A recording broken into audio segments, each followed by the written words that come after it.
Untuk saksi Anita dari BNI, saya perlu jelaskan bahwa rekening Ricky dan Joshua ini bukan uang mereka, tapi uang saya untuk kebutuhan keluarga dan untuk kebutuhan operasional keluarga saya. Semua uang di rekening Joshua dan Ricky itu uang saya, kata Ferdy Sambo.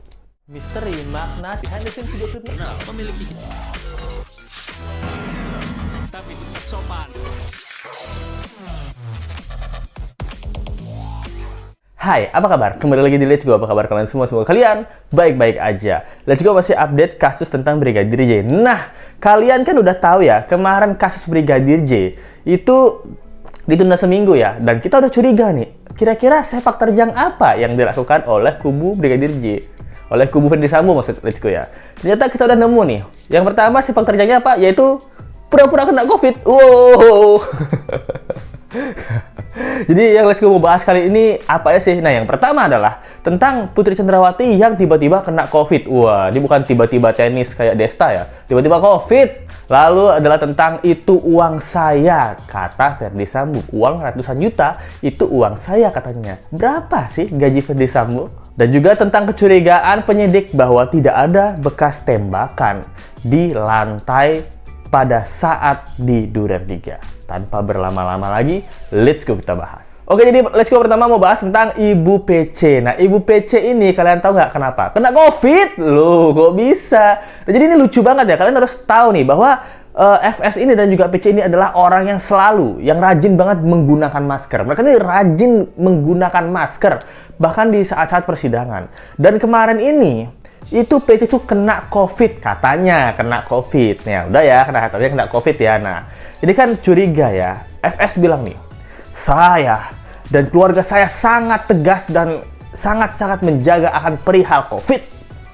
Kita punya standar sendiri nih untuk menjaga diri kita dari COVID. Namun karena kemarin istri saya di rutan tidak bisa menjaga dirinya, akhirnya untuk pertama kalinya istri saya kena COVID. Nah, gitu kata Ferdy Sambo. Nah, namun kejanggalannya di mana? Kejanggalannya Arman Hanis selaku pengacara PC itu nggak tahu bahwa PC kena COVID sampai di hari H, di hari sidang gitu loh. Nah, kok bisa? Ini kan curiga banget ya. Kita udah tahu sih bahwa apa sih sepak terjang apa sih yang akan dikeluarkan oleh kubu Sambo, ternyata kena COVID, guys. Kenapa seperti itu? Karena seperti yang dibilang, mereka ini sangat-sangat rajin pakai masker gitu. Dan di rutan, tidak enak badannya PC itu pas diperiksa di swab itu terkena COVID. Dan nggak cuman di swab ya, dia juga di antigen dan juga pemeriksaannya secara detail lah. Dan dia juga menjelaskan, ini kita udah cek segala macam, 5 menit hasilnya keluar COVID kok Pak. Jadi nggak bisa kan datang ke pengadilan. Nah, gitu katanya. Namun ini kan aneh ya. Kenapa? Karena bisa boleh dicek juga di rutan tempat PC standby ini, apakah ada kena COVID juga? Dan kenapa pengacaranya sebagai orang yang pasti selalu diskusi dengan PC perihal persidangan ya, itu kenapa nggak kena COVID? Nah, ini nih kecurigaan salah satu warganet tentang tanda kutip katanya sih pengcovidan secara sengaja ya dari PC ini. Makanya minta di sidang online. Nah, ini menurut Let's Go seharusnya jangan di sidang online, Pak. Karena untuk di saat sekarang ya, COVID menurut Let's Go sih bukan masalah besar ya. Udah endemi menurut Let's Go. Karena di sini juga banyak orang COVID, tapi ketakutannya tidak seperti dulu. Mungkin saran aja. Jadi kalau PC ini di persidangan dia ditutupin plastik bening aja. Tutupin plastik bening, isiin oksigen gitu atau masker. Nah, kan bisa ya, penting kelihatan ini PC-nya. Nah, atau kasih ini box kayak wartel. Kalian tahu nggak wartel? Nah, itu kan wartel tuh kan ada box kaca gitu. Disiapin tuh box kaca khusus untuk PC. Khusus PC aja di dalam box kaca itu. Nah, kan bisa. Ini nih kecurigaan netizen, apakah ini salah satu trik? Menurut kalian gimana nih? Salah satu triknya atau enggak? Ricky dan Joshua ini bukan uang mereka, tapi uang saya untuk kebutuhan keluarga dan untuk kebutuhan operasional keluarga saya. Lalu jadi pemikiran Let's Go ya adalah, kok ingat gitu PC adanya uang 200 juta di rekeningnya di rekeningnya Joshua ya. Pemikiran apa yang PC dapatkan gitu? Dia kan setelah tanggal 8 Juli menghabisi nyawa Joshua ya. Nah, tanggal 11-nya itu udah mulai transfer duit gitu. Kok PC ingat gitu? Yosua sudah nggak ada nih pekerjaannya, tapi kayak ada yang kurang ya. Oh iya, duitnya Yosua kan masih. Aku transfer gitu. Maksudnya apa penyebab PC ini masih ingat bahwa di rekening Yosua ada uang 200 juta gitu loh. Dan ternyata hal ini tuh sempat diberikan statement sama Ferdis Sambo. Dia bilangnya bahwa uang itu adalah uang saya. Uang yang ada di rekening Yosua adalah BRIP-KR adalah uang saya untuk operasional keluarga saya. Semuanya uang saya ya Pak Sambo, semua uang Bapak. Tapi jangan lupa, nyawa Yosua adalah nyawa dari anak orang tuanya. Adalah nyawa anak dari ayah dan ibunya Yosua gitu. Anda seakan-akan bahwa semua uang itu uang saya, bukan uang mereka gitu. Mereka tuh nggak berhak atas uang itu gitu. Jadi pas FS ngomong gitu seakan-akan tegas gitu ya. Jadi kayak nggak mungkin deh mereka punya uang segitu, ini uang saya gitu. Terus gue ngerasa, uang itu kan salah satu uang pajak dari kita. Siapa tahu ya ada. Nggak Pak, itu adalah uang pajak yang saya bayar. Itu adalah uang tilang kan gitu. Jangan-jangan ada yang berpikir kayak gitu ya. Nah ini kan salah satu yang bikin Let's Go penasaran ya. Uang operasional untuk rumah tangganya dari Yosua aja 200 juta. Dari Ricky, ini nggak tahu nih, operasional untuk dari Magelang. Katanya untuk di Jakarta itu Yosua yang pegang, tapi untuk di Magelang itu Ricky yang pegang. Ini berapa nominal uang Ricky yang pegang gitu. Mungkin selain Yosua dan Ricky, ada ajudan lain yang juga pegang rekening untuk operasional keluarga FS ya. Berapa operasional keluarga FS ini? Berapa juta gitu? Kalau dari Yosua aja itu 200 juta. Mungkin kalau di Ricky itu mungkin sekitaran sama lah. Kalau lebih kurangnya mungkin lebih kurang dikit 100 sampai 200 juta juga itu. Berarti kalau itu memang uang Sambo, uang FS, Sambo ini berapa gajinya? Itu yang Let's Go penasaran ya. Dia juga tidak diketahui bahwa dia punya usaha-usaha pengusaha gitu. Gaji supir aja itu 10 juta rupiah untuk Kuat Ma'ruf kan. Berarti berapa gaji ART lainnya? Apa ART lainnya ini ditanggung negara, apa ditanggung pribadi oleh Sambo gitu? Ya ini yang Let's Go penasaran ya. Berapa penghasilan yang didapatkan oleh sekelas Jenderal Kadif Propam ini? Kalau dari data ini, itu nggak nyampe 100 juta. Tapi kok kebutuhan rumah tangganya nyampe 200 juta ya?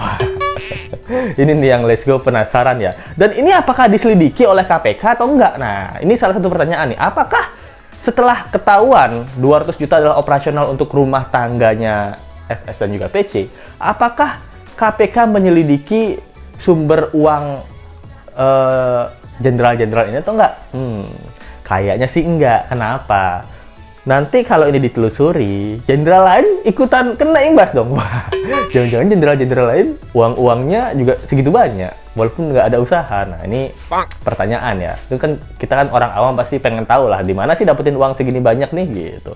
Endorse juga enggak. Kemudian tentang yang ini nih. Nah, penyidik juga curiga bahwa kenapa nggak ada bekas tembakan di lantai Duren 3 gitu. Padahal yang menurut kesaksian bahwa si Yosua ini ditembak dalam keadaan berlutut gitu. Harusnya kan bekas tembakannya itu ada di lantai gitu. Ini kecurigaan penyidik di awalnya. Dan juga pada saat penyidik datang ke lokasi kejadian, pada saat FS menceritakan tentang ajudan yang tembak-menembak, di sini udah curiga banget para penyidik. Kenapa? Karena dari bekas darah hanya pada bagian tubuh Yosua yang tergenang darah gitu. Hanya cuma dari bagian tubuh Yosua, di tempat lain tuh nggak ada genangan darah. Di sini juga penyidik tuh curiga. Dan pada saat mengecek CCTV, FS ini terlihat mondar-mandir bilang ini CCTV-nya rusak gitu. CCTV-nya rusak, tapi mondar-mandir kayak orang panik itu cari-cari alasan gitu. Nah, sebenarnya penyidik juga udah di awal tuh udah curiga banget dengan kejadian ini. Namun satu hal lagi, Kadif Propam. Jadi penyidik itu cuma ngomong sama temennya aja kayak ini kayak ada yang aneh deh. Ini percaya nggak sih ada tembak-tembakan tapi kok jenazahnya tuh masih pakai masker, terus habis itu bergelimangan darah, ini terus CCTV-nya tuh mati katanya. Ini kayak nggak masuk akal nggak sih gitu. Dia cerita sama temennya dan temennya juga iya juga, tapi itu Pak Kadif Propam loh. Kamu yang terkapar di lantai? Takutnya kan kayak gitu ya. Jadi penyidik pun juga mungkin ketakutan ya dengan kuasa FS pada saat itu, dan Baradae pun sempat meminta maaf sama seluruh jajaran kepolisian ya, dan juga para penyidik bahwa keterangan di awal dia sudah melampirkan keterangan yang bohong gitu. Sampai sekarang dia mau jadi justice kolaborator. Rizky juga sangat bangga sama Baradae. Kenapa? Karena dia menurut saya satu-satunya berani, satu-satunya yang nggak ragu-ragu untuk mengungkap kasus ini sejujur-jujurnya itu. Kenapa? Mungkin karena Baradae belum menikah ya. Jadi, dan tidak ada anak gitu. Jadi masih muda kan jiwa rebelnya itu masih keras itu. Apalagi dikhianati sama komandannya sendiri gitu. Mungkin kalau Brigjen RR, kalau saya ngomong sekarang, anak saya, istri saya gimana, takut kayak gitu. Kuat Ma'ruf juga kayak gitu. Itu mungkin mungkin Baradae ini yang paling frontal buat suarain, ya saya bohong kemarin, tapi sekarang saya mau jujur, saya mau justice kolaborator nih, FS memang biang keladinya nih. Nah, menurut kalian gimana sih tentang hal ini? Yang pertama, apakah strategi PC ini untuk tanda kutip ya sengaja mengcovidkan diri? Menurut Let's Go berpikirnya sengaja mengcovidkan diri ya. Untuk orang yang nggak pernah kena COVID, yang jaga protokol ketat gitu, tiba-tiba kena COVID gitu kan, dan di saat masa COVID berakhir itu aneh sih menurut Let's Go. Dan juga dia juga udah disuntik, ini pasti kan di vaksin gitu kan. Gejala COVID itu nggak terlalu berbahaya kalau kalian udah divaksin gitu. Ini aneh sih menurut Let's Go. Itu yang pertama, dari sengaja pengcovidkan diri ini, strategi apa lagi yang bakal dilakukan oleh pihak FS. Yang kedua adalah kenapa bisa kepikiran uang ratusan juta yang di rekening Brigadir Yosua gitu. Kalau uang ini bisa ditransfer oleh mereka, berarti kan ada HP Yosua yang harusnya diperiksa sama penyidik. Tapi sampai sekarang, kenapa penyidik nggak memeriksa HP tersebut? HP yang digunakan untuk mentransfer uang dari rekening Yosua. Karena kabarnya HP tersebut digunakan secara bergantian oleh Yosua dan juga PC. Lalu yang ketiga adalah ya, berapa gaji sebenarnya atau penghasilan sebenarnya dari seorang Kadif Propam gitu. Yang biaya rumah tangganya di satu daerah aja itu sampai dengan 200 juta rupiah gitu. Menurut kalian gimana? Komen aja di bawah tentang pendapat kalian. Kita masih kawal terus kasus Brigadir J ini, karena kalau bosan mengawal ya kasusnya bakal hilang. Yang FS dan teman-teman lainnya itu pasti bisa dengan mudah memberikan dorongan-dorongan amplop untuk orang-orang yang berkuasa hingga mereka lebih cepat bebas atau bahkan tidak dihukum sama sekali. Thank you banget yang udah nonton. Jangan lupa like, comment, share, dan subscribe video ini. Kita ketemu lagi di video berikutnya. Sampai jumpa lagi. Bye. Misteri makna behind the scenes video klipnya Nah, memiliki